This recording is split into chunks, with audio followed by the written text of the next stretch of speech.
Hey guys, welcome to WIC Live. I am Kayla Dan here with Dan Selke. We were off last week for the holiday weekend. It's good to be back with you. It is nice to be back, Kayla. We were gone last week for Thanksgiving, but we're back with more Game of Thrones news, Game of Thrones rumors, Song of Ice and Fire, news and developments. For all of you guys watching us, thanks for joining us. We have Richard Manning in the comments. If you got any comments, sound off, talk about it. And because we've been gone for a week, we wanted to come back with a special gift. We have some swag to give away this week. Which is actually... Dan, tell them what they won. Okay, well, it won anything yet. But when you can win... Box not included. Box not included, although box is always the coolest part. This Night King t-shirt. Whoa. I should mention, we only have it in men's large, so sorry about that. Sleep shirt? But or if you're a large man, this will fit you nicely. So a Night King t-shirt, pretty good. We also have a t-shirt emblazoned with Lady Olenna Tyrell's "You're a Dragon, Be a Dragon" from season 7. Yes. It's a nice little quote That was a great there. line. Also men's large, sorry about that. So 2 t-shirts. You also get a deck of Game of Thrones playing cards, unopened of course. It's just playing cards, but it has Game of Thrones people on them. Brienne, Jamie, come on, Captain John Smith. Davos, Seaworth, I'm guessing. How quickly I've forgotten. And Melisandre. Melisandre, all there. And finally, just in time for the Christmas holidays, a box of 4 Game of Thrones cookie stamps. You take these bad boys, you just, mash them in dough, and then you can have dragon cookies, direwolf cookies, Lannister lion cookies, or just says winter is coming. So cute. All of this can be yours. Also used for Play-Doh. Anything you want, really. It doesn't have to be cookies. I'm not going to limit you to your imagination. You can brand your burgers. You could. That'd be pretty cool. Yep. Anyway, you can win these when we do giveaways. I'm going to ask you a trivia question, a Song of Ice and Fire, Game of Thrones related, obviously. This one's pretty easy, I think. And you leave your answer. Wait, so the winner gets all of this? The winner gets all of this. This is a big prize, you guys. This is a big prize, you guys. Heads up. Yes.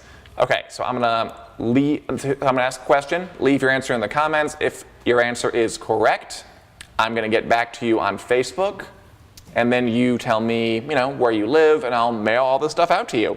2 t-shirts, men's large, Game of Thrones playing cards, and Game of Thrones cookie stamps. Okay, the question is as follows. Casterly Rock, of course, is the home base of the Lannisters. What is the large port town near Casterly Rock called? What is the name of the port town near Casterly Rock? Kind of the biggest city in the Westerlands. Fairly easy one. Leave your answer in the comments, and hopefully you can win all this good stuff, box not included. Question, for these trivia questions that you ask, do you look up on a Game of Thrones trivia site, or do you just come up with these? I just kind of come up with them like I was researching what we were talking about today, and just Casterly Rock sort of came up. So I was like, a question about Casterly Rock or something. Cool, I was just curious. There you go. And I try not to make them that hard, because you make them too hard, then nobody can get them, and then nobody gets anything. But it needs to be a little bit of a challenge. Yeah, I think it was pretty easy, but we'll see how it goes.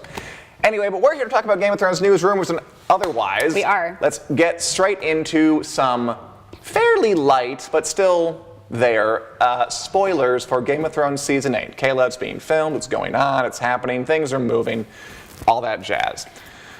So what we know right now, we have some pretty big stuff involving the Unsullied, who are, of course, Daenerys' eunuch soldiers, who have, the spears and the helmets and Grey Worm. The main guy, Grey Worm. Grey Worm, yes. Also a model for Adidas. Is he? He's on the front of their website, just throwing that out there. He's also a musician who has 3 albums to his credit, or 2. I think he's making a second one. Very cool. Named Raleigh Ritchie is his music name. Well, he is getting paid. Good for him. Anyway, so some spoilers to go around. So plug your ears if you don't want to know, but it's not that bad. There's pretty light stuff. So they started to film in Moneyglass at Winterfell. That's the set where the Winterfell set is. There's a giant set, keeps going up. Near Moneyglass, there's a Northern Irish town called Tomb. I'd be saying that wrong.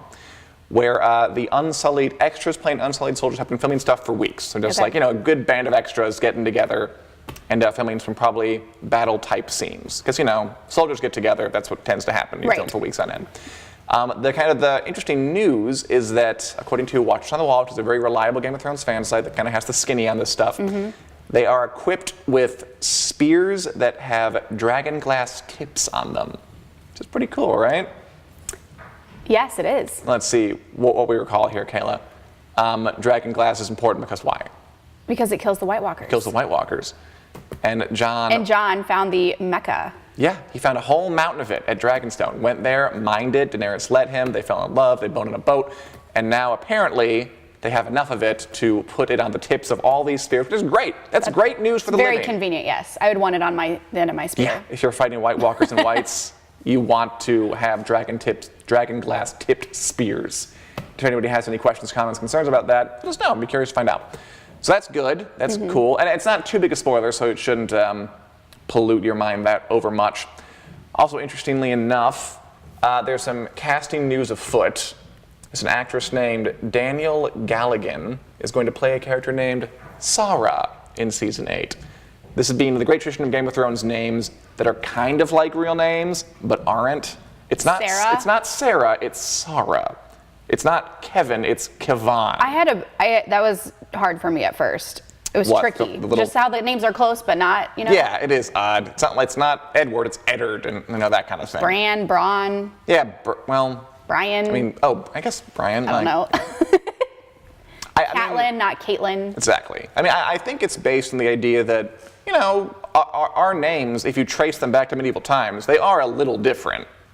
Like, there are some names, like William is like survived, or like Willem was back then, survived like all these centuries. But usually if you trace them back to like 1400s, like the names are a little bit different. Yeah. I don't know if there was a Kayla base somewhere around there, but I'd be curious to find out. Me too.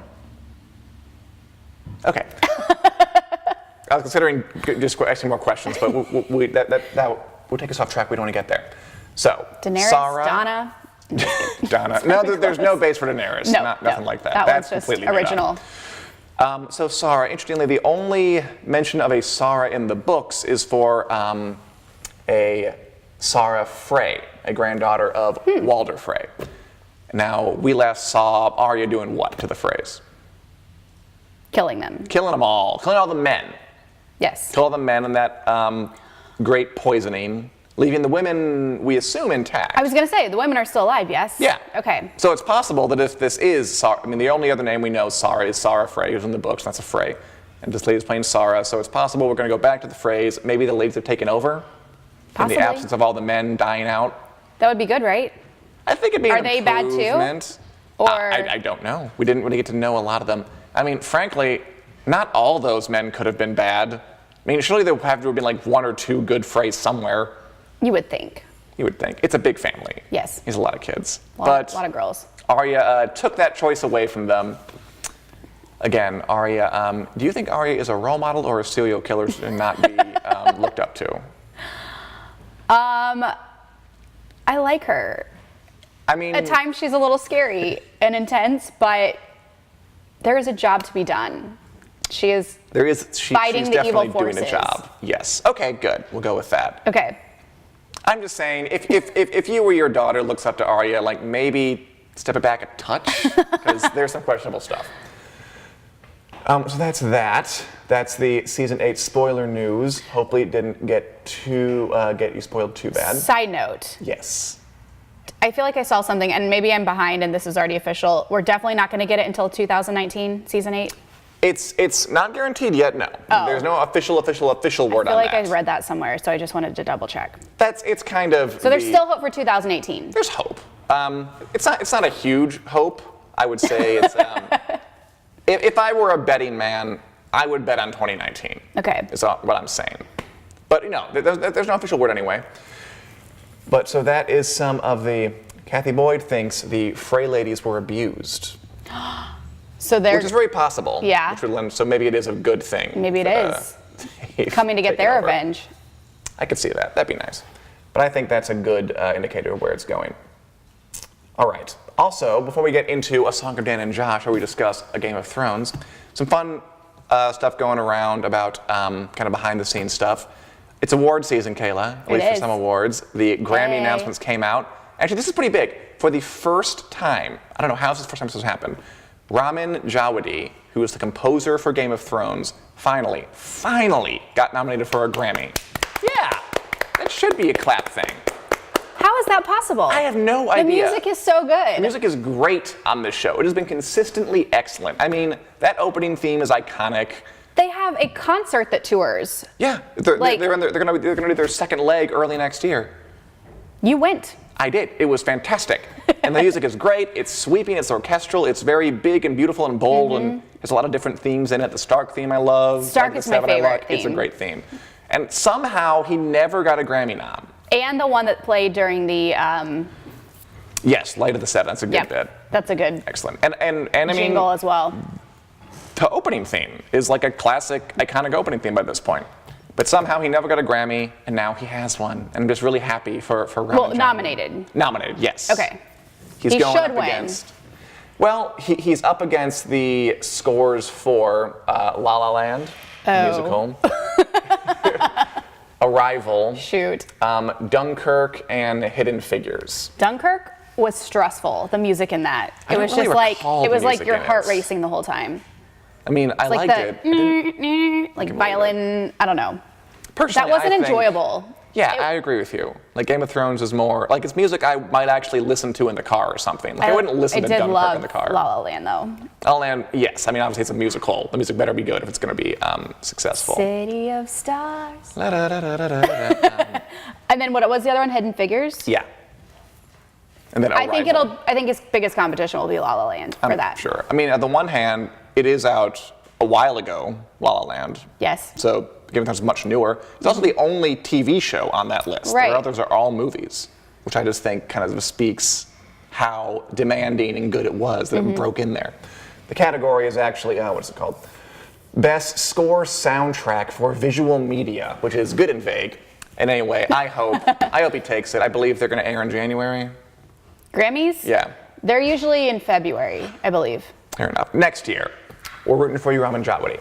And also in awards news, HBO has nominated Kit Harington and Emilia Clarke, Jon Snow and Daenerys, as the lead actors in the Golden Globes, which is new. Lead, not supporting. Because this show generally, it has so many characters, so many places, that they all just get in supporting categories. Yeah. I think they never really made any headway at the Golden Globes. The only person who was won was Peter Dinklage for season 1, like way back when. So I think they're thinking, let's put them in as lead actors. Maybe they stand a chance of actually taking home a little golden statue. Very cool. That'd be nice. I think they've earned it. It's been a while. If not, oh my God. Like for season 8, everybody's getting awards. Why can't you just see that? Yes. They're going to award everything, just kind of put a nice little feather on it. And finally, some good news for justice, Kayla. Justice has been served. Well, not exactly, but it's getting served. closer, maybe, if he ever leaves Iran. You remember this earlier this summer, HBO suffered a massive hack. How could we forget? It was bad. Bad. This guy got in there, he stole episodes of shows, he leaked episodes of shows, he leaked a Game of Thrones script, he tried to extort HBO for money, saying I'll leak more if you don't pay me. Not cool. This huge hack that happened. Okay, well, he's been identified by the US government. The guilty party who hacked HBO goes by the name of Behzad Mezri. I'm sure I said that wrong. He is an Iranian man. He worked for the Iranian government doing cyber attacks against Israel back in the day, and he's behind the hack. That's good. And he has been charged in a US court. I mean, the bad news, obviously, is that he's been charged. We know who he is. There's nothing we can do about it while he's in his home country? Yeah. I mean, basically, I'm not sure what our extradition stuff is with Iran. You don't know this, having gone to law school? I didn't take Iranian law, no. What's protocol, Dan? Well, protocol would be if we have an extradition treaty with them, we can request that they send him over to answer the charges. But I don't know if we have an extradition treaty with Iran. Knowing our relations, I'm thinking no. I'm thinking you're right. We don't have the best relationship with Iran, but that's where we are.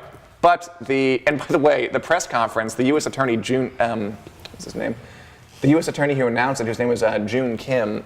Like his speech was full of like they say winter is coming in Game of Thrones. Well, now winter has come for Behzad Mezri, just like landed on really thick, which was fun. Here we come.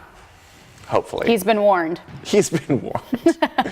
But it's good that they got out there, so don't hack HBO, or else a U.S. attorney will file a suit against you in New York, and if you happen to step outside your home country, we don't have an extradition treaty, you'll be in trouble. So nothing will be done to him unless he leaves. Unless he leaves. Unless he could go to a country where we have an extradition treaty and they could stop him and then ship him over here. But if you were him right now, would you want to leave Iran knowing that there's basically a wanted poster for you out there the rest of the world? Definitely not. We need Ice Cube to go over and get him like he did in an SVU episode. Did he? Yeah. He went to where'd he go? Cuba or somewhere to get a person they were looking after, and he got word that they were down there, and so he brought them back and they arrested him. What we need is Batman to go into the other country and bring him back. But yeah. we'll HBO knows where he is, so call him. Any other thoughts, Kayla? That's it from me, Dan. All right. Well, always a pleasure. It is. By the way, we're not going to be here next week. Oh no, Kayla will not be here next week. You'll be here. I'll be here. I won't be here. You'll be absent next week because you're going to the Bahamas. A family vacay. You enjoy that. I have a milestone birthday. Yes. Milestone birthday. Okay, how exciting. I'm getting old. Okay. Happy 22nd. So I'll be back in 2 weeks.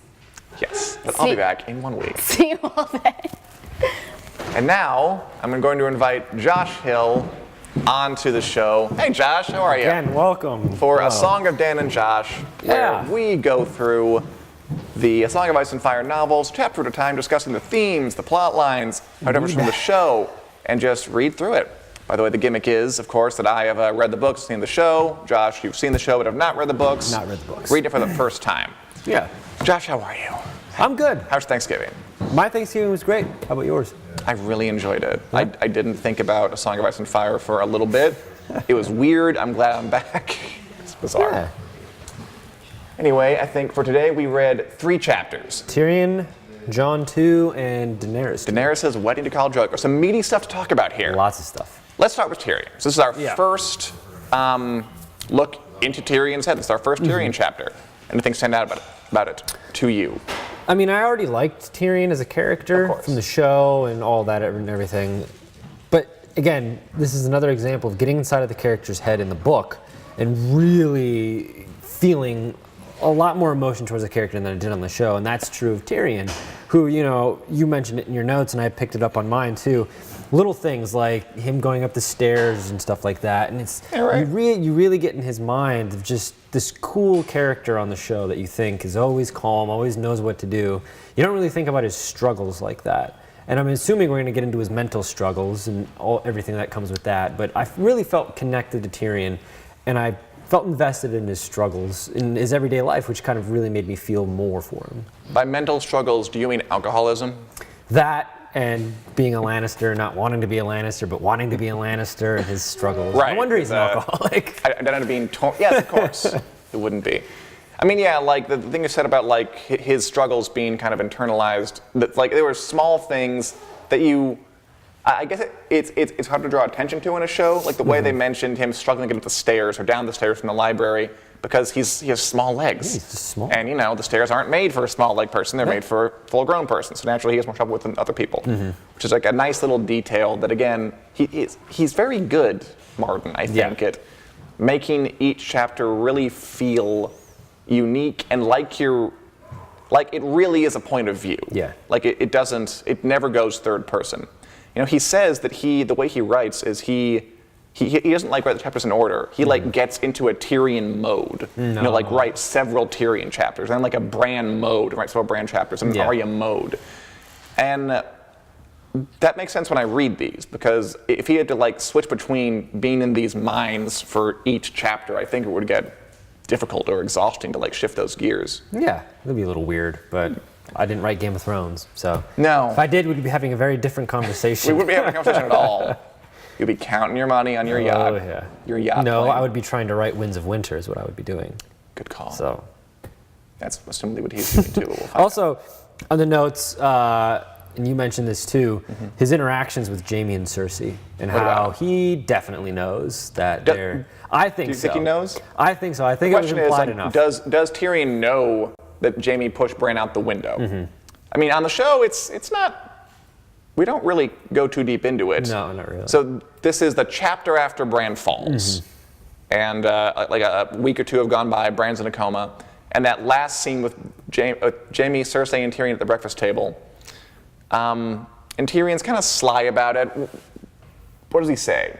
Like, I hope the boy does wake. I would be most interested to hear what he might have to say. So you think that he knows what happened? I think it's like a subtle little, it'd be interesting to see or hear what he has to say. Like, I think he has his suspicions. I don't think he outright knows, I agree with but you. I think he does have his suspicions, which, and if he's been in that family, like, we're just getting into it just now. We don't know the backstory, what Tyrion has seen before, so that implied to me that he's seen things that have kind of set up some alarm bells in his head. Sure. And he's just kind of subtly dropping it in there. And also to me, that was like a nice little, because in the same chapter we have him struggling with the stairs and stuff like that. It was also a nice little jab that he's a strong character. He's not going to hold back. He's like, because like if he was this weak character, this impish character that you usually see, he would keep it to himself. He wouldn't be like, oh yeah, they're definitely they're my siblings. There's nothing going on here. And to me, that was more, you know, he can struggle in reality, but internally and mentally, this character is somebody who's not going to back down. He's not going to be somebody that observes and ignores. He's going to be like, ah, yes. I mean, his the whole intelligence thing, of Tyrion. Yeah, his whole thing is that he's smart. Yeah. That he's not strong, but he's smart, and that he sees things and he knows things. I mean, he's like you say that he's not backing down. I mean, he's not confronting them with it. No. He's just kind of dropping a little hint that maybe he knows. Yeah. I agree with that. I think he might suspect something because he's pretty smart and he sees things happening. Yeah. But I don't think he knows the full range of it. I mean, I think that that even if he did know, he wouldn't say it. Yeah. Because I think at the end of the day, right now at least, he is loyal to his family. Yeah. He is a Lannister. And he has misgivings about that, but he does like Jaime. He says that in the book. He's the only one who was ever nice to him in his childhood. His sister and his father hate him. So I don't think he would divulge it even if he did know for sure. Yeah. But perhaps he's just having a little fun, poking Jaime a little bit and hinting that he might know more than he's letting on. Incest fun on Game of Thrones. Because, I mean, on the show, too, like, he finds out about Jaime and Cersei. It never seems like a big deal to him, though. No. So we don't really get, it feels like he might have had suspicions for a long time, but he just kind of It's more like a confirmation. He's like, I thought so. Of course they're doing it. Gross, but whatever, that's just our family. Anything else from Tyrion? No, my last note I had was that I really felt like Martin was writing this, that we're supposed to like this character. It's been set up in these first bunch of chapters that the Lannisters are characters we're not supposed to like. They're bad people, they don't have good morals and all this kind of stuff. Everybody hates them. They're very much in their ivory tower. And here is a Lannister who we very much are supposed to like. We invested in his struggle. We see him interact with members of his family, and we're definitely in his corner. He slaps Joffrey. He slaps Joffrey, which is always that's like if you wanted to get anybody on the reader's side, that's a great way to do it. Yeah. I think. Which was another example to me of showing Tyrion as a strong character, even though he could be seen as a weak character, where he's exerting his strength that way. But yeah, I liked that we were supposed to be invested in Tyrion, and it made me, we talk about the world building with all of the magic and everything and stuff that's kind of already there. This also implied to me that Tyrion is this guy that we're supposed to like. We're in his corner, so I liked that. Completely. By the way, if you have any comments, feel free to put them out. Do we have anybody say anything, Richard? Nothing right now. Just in terms of the Nothing pops. Julie Davis, I was just about to ask. Yeah. I saw that someone commented on Kayla saying that it was Ice-T, not Ice Cube, who did that. But did what? Went to Cuba to collect somebody in Law and Order SVU. Ice-T is in Law and Order. Ice Cube is... Whichever one she said, apparently it was the other one. Yeah. Apparently, is that right? Was the other one? Ice Cube... Okay, Ice-T is in the SVU. Ice Cube is the one getting baked on his porch on Friday. Next Friday. Friday after next. Oh, I know a lot about Friday. I can mixed up too, so it's difficult.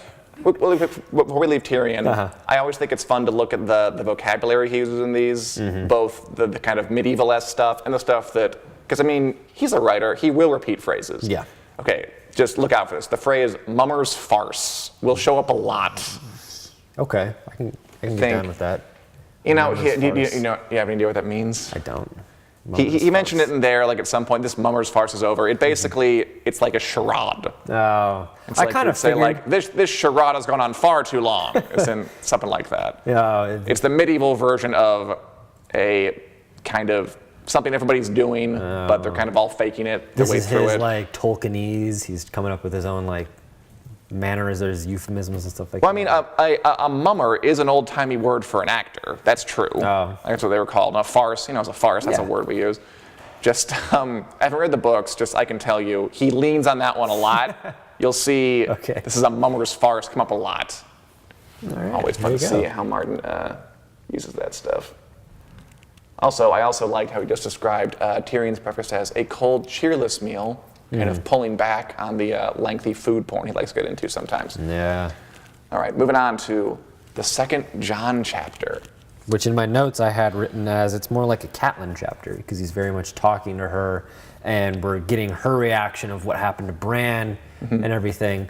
And there was definitely some like cold detachment I felt between Jon and Catelyn. I mean, she hates him. Mainly from Jon, or from Catelyn towards Jon, which makes sense because he's the bastard son, and it's been established before that she's the wife. A little rocky. Yeah. She, like when she was talking to Ned a couple of chapters ago, I think she kind of was dismissive of Jon. Oh, completely, yeah. So she always was. I understood that, and this was kind of, I was trying to remember, because it's been a while since I'd gotten into the books because of this, if she had an interaction with Jon before, if this was the first time. This is the first time on the show and the books. Like, okay, I thought so. This scene, the one where Jon goes to Bran's bedside while Catelyn's in there and just says goodbye to him. It's in the show. It's edited a little bit. For example, in the show, he goes in there and he says goodbye, and Catelyn just tells him to get out. In the books, it's quite a bit harsher. She tells him to get out, and then she says, "It should have been you." Yeah. That was like cold. You should have fallen out the window and died. Like it's her hatred is quite a bit stronger. It's aggressive. There is no love lost. That's for sure. No, there never was. I mean, also in the books, and something that we didn't really get in the show, I think, is the degree to which she's completely out of it following Bran's injury. Yeah, that was something that was interesting to me. Again, you can only do so much in the show though because you've got the synopsis, but like. Just seeing how she was like broken, completely different from what we had seen in the other chapters, which was interesting because she was kind of being built up as this strong character. She was definitely, she wore the pants with Ned, it seemed, because he was like leaning on her for advice and she knew all of these things. And then here in this chapter, she's just in shambles. I mean, she's still a mom and Bran's her favorite. Yeah, Bran is the favorite. They all have a favorite. But it does. But yeah, that's like, It was nice for me because it was the same kind of development that we were seeing with Tyrion, where it was, here's this Lannister family member, this family that we're supposed to hate, but we like this guy. Same thing kind of with Catelyn, where it's like she is this cold, hard, exterior person, but she's got a heart. She loves her son, her favorite son, and she's gonna be upset and broken because he's on what appears to be his deathbed. We know it's not. But we know it's not, but they don't know it's not. She doesn't know. So so she thinks she's saying goodbye to her favorite son, and all these emotions going through her head. I wish this chapter, and maybe we'll get to it, but I kind of wish this chapter would have been through the eyes of Catelyn, so we literally get in her head. But maybe it was more interesting seeing it from Jon's perspective because that relationship is so weird. I mean, it's interesting that you mentioned this because, about the being from Catelyn's perspective, because as much as you think it's a Catelyn chapter, I think, like, it goes on. He has meetings with Robb and with Arya. I just think that the Catelyn stuff is so intense. So intense, you just like, that's what you think of when you think of this chapter. And again, I remember watching the show and then reading the book and just noticing how much starker her despair is in the books, that it didn't quite read on the show like that.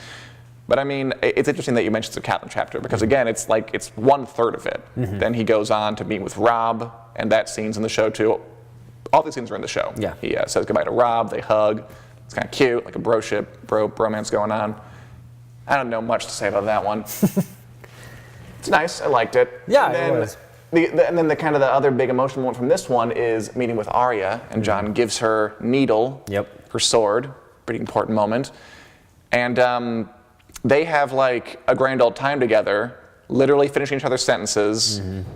Like again, it kind of returned to that sitcom thing we talked about a couple weeks ago, where John is like, remember who not to tell. At the same time, they're like, don't tell Sansa. Yeah, I liked that. And, you know, knowing now that they're not, you know, he's not Ned's son and all that kind of stuff. And I wish I wouldn't have known that, because this seemed like very much a sibling thing. Like, even though it was a goofy sitcom-y thing, there was a real connection between the two. And I could have been like, oh yeah, they're definitely brother and sister. Like, I see it, it's totally there. Even though he's like this bastard half-son, there's definitely some Stark in him there. But, you know. Well, they are brother and sister. There is some Stark in there. But you know, they were raised together. Yeah. So what is a sibling, Josh? And that's what I was talking about. Is it who you're born to or who you're raised with? Yeah, he fit right in with Arya and everybody in Starks outside of Catelyn. But that to me kind of highlights, or not highlights, but is a precursor to what Jon can become, because he does fit so well in with Arya and with Robb, and he makes the most of the situation that he's in, that Catelyn didn't really make easy for him, because he is this outsider bastard son. But he is able to connect with Arya. He doesn't hold a grudge. He's a lot. I mean, yeah. I mean, like, in the last chapter, we thought that there was going to be a little. Was it Robb or was it Jon? It was Jon and Arya. I mean, we thought that was going to be a thing. You might still be able to read that there, possibly. Yeah. It did feel very Big Brother, Little Sister to me. Yeah. But I mean, you know, 5 years pass, because again, he planned for them to reunite, if they're ever going to reunite. After years and years have gone, they've gotten a lot older, so who knows what happened then. I mean, I like how the chapter flipped that from those different tones. You had complete despair in the Catelyn bit, and then by the end of it, Jon's smiling and happy, because the connection with Arya is just so light and fun and airy with him, which I also think is true to life. Like, there are siblings you get along better with than others. Yeah. And ones you can just kind of communicate with really easily, and others you like don't know what to do, like certain family members. So I thought this was a fun little tour of emotions as Jon went from down to the dumps and despairing to getting better with Robb, and ends on kind of elation with Arya. So it was a nice roller coaster. He's smiling, but little does he know what's to come in his future. He does not. And he doesn't smile a lot. That's the last time he smiles, I'm sure he smiles like with regret once or twice, probably. You know. But that's a long way away. And finally, we have probably the meatiest and most interesting and most controversial chapter here. Oh, yeah. The second Daenerys chapter, where she is married to Khal Drogo. What jumped out at you here? You had these notes in there too, and I wrote them down as well, about his descriptions of the Dothraki. I definitely got get into it. Okay. Some odd vibes there about where he was going. I mean, look. It seemed like I was getting a lot of like stereotypical like Native American like descriptions that I remember seeing in, like, you know, you'd hear about all of these books that existed in like the 1800s and the turn of the century, and even like you saw this with like movies with like how it depicted African Americans. It's like this very detached and very stereotypical description of an entire people. I mean, like, let's read some of what he writes about them. Yeah. So the Dothraki, you know, is a nomadic people, love horses. They go topless all the time. They're copper skinned, so they're dark skinned. We're told that they mate like the animals in their herd, that do not understand sin or shame as we do. You know, they're killing each other at this wedding. They're fighting over women. They're basically raping women in the open. And yeah, just the question is this uncomfortable? Because it's like, you know, an older guy like Martin writing about savage, nomadic people. Yeah. It does kind of play into this, like we were saying, like a kind of a stereotype from Old West movies where maybe we weren't quite as enlightened about how to treat other cultures. Yeah, I had that thought. And also I kept going back and forth, maybe this is wrong of me, but I kept going back and forth between being like, yeah, this is kind of uncomfortable, and also, well, he's writing about a fictional race of people. Then I kept going back to, well, is he drawing from like real life? But no indication from George R.R. Martin that he harbors any kind of feeling like this. Not at all. I think it's just a matter of he was describing these nomadic people, and he's not going to write orcs or something like that. Like, this is his outside group. So I understand what he was going for, and I'm not going to kill him for his description. No, I wouldn't either. And also, I mean, like, I think the show did this pretty accurately. I mean, or at least true to the book. And there wasn't much of a stink raised. No. And I'm not sure there needed to be either. It's just, it is a little uncomfortable to read it and look at that stuff, think about it, but the show did it pretty much as written. I wonder if this was uncomfortable to read in 1997 when it was published. Not, I think not as much. I think 2017 versus 1997, contextualizing the descriptions of the Dothraki are maybe a little different. There's also the other angle that Martin takes a lot when he's making up these imagined magical races and other kingdoms. I mean, he might be drawing from a stereotype. He also, and this is very common, so get used to this, he draws from real life history a lot, and that's no secret. Like, the Game of Thrones is based on the War of the Roses, it's medieval history. For the Dothraki, he said, I mean, I'm not sure if he said all of this, but it's clearly, you got some Mongol horde in there with, the horse worshipping people who ride on horses everywhere. There's a race called the Scythians, who are from the Eurasian steppes that were a lot like the Dothraki in a lot of ways. Again, very horsey people who just like rode in these big hordes and sacked Rome and had some fun with that. And there's Native American tossed in there. He does draw from real life history. And whether that justifies or whether it even needs to be justified the way he depicts them are all juicy questions to ponder. But there's a lot in there.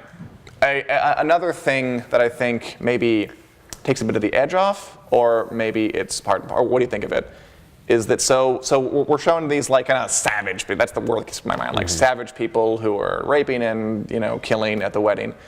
Drogo, when he gets alone with Daenerys, is fairly tender. Is depicted as very tender. Yeah. They have their first night together in a very kind of uncomfortable scene. What do you think about this scene? Because this is a scene where this is like a 13-year-old girl. She is being married off to like a 30-year-old giant warlord, and they're basically going to have sex. We don't actually see the sex, bless it, but we see the lead up to it. Was this tastefully done? What do you think? As tastefully done as it could be, I suppose. What did stick out to me was the contrast between Drogo and what was going on with the Dothraki, which I kind of got that on the show as Drogo as it went on, softens a little bit, or maybe not softens. Maybe that's what he is, and maybe he has to put on this hard exterior of a warrior or a savage. But he's very much he's a warlord, so he's got to do that kind of stuff. Yeah, he's a bit of a softie. So, and we kind of like the introduction of that, because kind of like the Tyrion chapter, it showed you a different side of this character that you kind of summed up in your head, and then you're like, oh wait, no, this is a little different, and I kind of liked that. I feel like we should also address this, just because it's one of the show's controversies. In the show, the scene is in the show, but it's not depicted in this tender way. It's depicted as pretty much non-consensual. Pretty aggressive, yeah. Whereas and I'm of two minds on that. Like, one, you want to be faithful to the source material, and it was, anytime you can, it was consensual, and that's a good thing to depict that. On the other hand, I almost think that, if like a 13-year-old girl who doesn't speak a language is married off to like a 30-year-old warlord, like, I'm not sure you would have a nice first night together. No, and Daenerys is, or in Drogo, I don't know. I think that they did it on the show. It's tricky, by the way, these questions we're talking about. It's tricky, but, I don't know, they could have made it consensual on the show, I feel like. They could have, and they didn't. That's not really the spot that I think that the show should have picked to get across that they're coming from different places and that they have to come together and figure out how to be one in marriage. You can depict that, shows do it sometimes in arguments and stuff like that. I'm not saying we had to do the sitcom thing. Which, we couldn't really do it here because they don't speak the same language. Yeah, so it's tricky. I don't know, it's the 13-year-old girl part kind of kept throwing me off because I don't see her that way in the book. So. You're right, because we've seen the show. It's hard to read this stuff and picture like Rob and John are middle schoolers, and Daenerys is like just at elementary school. It's bizarre. Like, I can't defend the show's decisions or whatever. We can talk about that at a different time. But as far as the book, I feel like they made a very good call in not making her 13. Very sure. From that would have been hard to just from a casting perspective too. To find someone to do that. And also, we thought the scene was controversial already on the show. Could you imagine if it was the other way around? So. Oh yeah, I want to think about it. Okay, let's pivot a little bit to this. I mean, this theme of Daenerys. I mean, at the end of the chapter, she's in a little more control because she seems to make a connection with Drogo. For most of it, though, she spends it like terrified. Yeah. She's rightfully so. Oh, of course. I mean, her brother is threatening to beat her if he doesn't close this deal with this warlord. Drogo is terrifying. I mean, he's a giant man who doesn't speak his language in like weird hair from a weird culture. People are killing each other at her wedding in front of her, taking women in front of her. It's a rough day for her. Yeah. And I like the descriptions. She said that like it's that cliche of like, I'm surrounded by people, but I'm lonely. But I mean, when no one around you speaks your language, completely foreign culture, and the only person you can talk to is threatening to beat you, right. Like I buy it. Like yeah. I can see that. I guess reading this, and then I'm thinking about, so she's completely powerless in this chapter, at the mercy of Viserys, the mercy of Drogo, the mercy of this culture. And we know she's going to go to a place of having a ton of power, like leading armies, having tons of ships, having dragons. And it just occurred to me, like, I wonder how much of her kind of gung-ho attitude stems from this parts of her early life when she had absolutely no power, and she's like, I want to be as powerful as I can, so I'm like this again. Anything thoughts on that? I think that's in the show what they were going for with the scene that we just talked about, and her capturing her power and moving on and really becoming an empowered figure in the show. And I feel like the book is doing the same thing in a way that the book has done with these other characters, where it's really putting you in the mindset of who they are, and you're really invested in the struggle. So with Daenerys, I am feeling her loneliness. I am feeling that she is in this terrifying position where she doesn't know what's going on. She doesn't know what's going to happen. Everybody is telling her what to do, whether or not Drogo is nice to her or not. He's controlling in the relationship, so she has no power whatsoever in any of these situations. So it isn't. I do see how she could use these to then form who she will become, and I really like inspiration. Just like that, it just occurred to me when I was reading it. Yeah, and like it's the same old story that you hear from any person that's in power who's come from nothing. They're like, my experiences growing up in this poor neighborhood, or with this awful family, or with this terrible experience, gave me a new perspective. And she's having like all three of those in one. So she's getting all of this perspective. So, and that, it's laying the foundation of somebody who could be, and as we do know, becomes a great and powerful leader, or a powerful leader. I guess we haven't seen the end of the show. I don't know if she's a great leader, but. Juicy. There was that little moment where she kind of showed a flash of being less scared. She rode the horse through the fire pit. That was kind of fun, which is not on the show, I don't believe. No, and that was nice to see. That was nice. It wasn't this depressing chapter where it was mostly depressing, but it wasn't all depressing where it's just, this horrible thing, it's mopey, and she's very scared, and we've just been crushed by this chapter. Right, there was a nice little flash of kind of lightness. There was literally light joy, as really. She rides through fire. There's literally light in this darkness, and the fire and the dragons. Fire, dragons. Actually, there's a lot of fire imagery in this one. I mean, obviously plot points here. She gets the dragon eggs. Yep. Big deal down the line. It's probably the biggest plot thing that happens in this one. Yeah. And she has like a fire dream of a dragon. I'm noticing here, like he is making the dragon eggs out to be important. It's not like he's slipping them right in there. Like he is hiding them a bit, because like a whole paragraph to describe how pretty they are. Yeah. And she has a fire dragon dream, and they keep repeating like, I am the dragon over and over. So like he is feeding us this. We get it. But it's not crazy overbearing. And also, with this book, I mean, you have plenty of time to forget it as you read about other 18,000 people in between. Finally, fun with vocabulary. Palanquin, another fun medieval word. Yeah. It's one of those like covered boxes you see people carry around. She said that she was used to riding in palanquins, not horses. You know what I'm talking about, right? I do know the exactly litter, what you're talking about, yeah. Which I've never seen in real life, but I've seen in plenty of movies and TV shows about this time. All right. Any closing thoughts, Josh, about these chapters of A Game of Thrones? No, I'm really starting to get more of a formed vision of these characters, more so than we say it seems like we say it every week, but the book is so much better than the show as far as laying down who these characters are and really putting you literally in their heads. So There are books that I've read where I've been like, yeah, the show or the movie are better, but this coming from the opposite perspective of the movie or the show to the book, I am finding myself liking the book more than the show. It's not like a complement or a supplement to the show. It seems like it's its own thing, which it was at the time. So I get where that's coming from, and I like it. I'm glad to hear it. Yeah. All right. I think we should read another 3 next week. All right. So they're kind of in between chapters. The next Ned chapter. Okay. Another Tyrion chapter. All right. And Catelyn. And then the week after that, we'll get to Sansa. All right. For the first time. Sansa.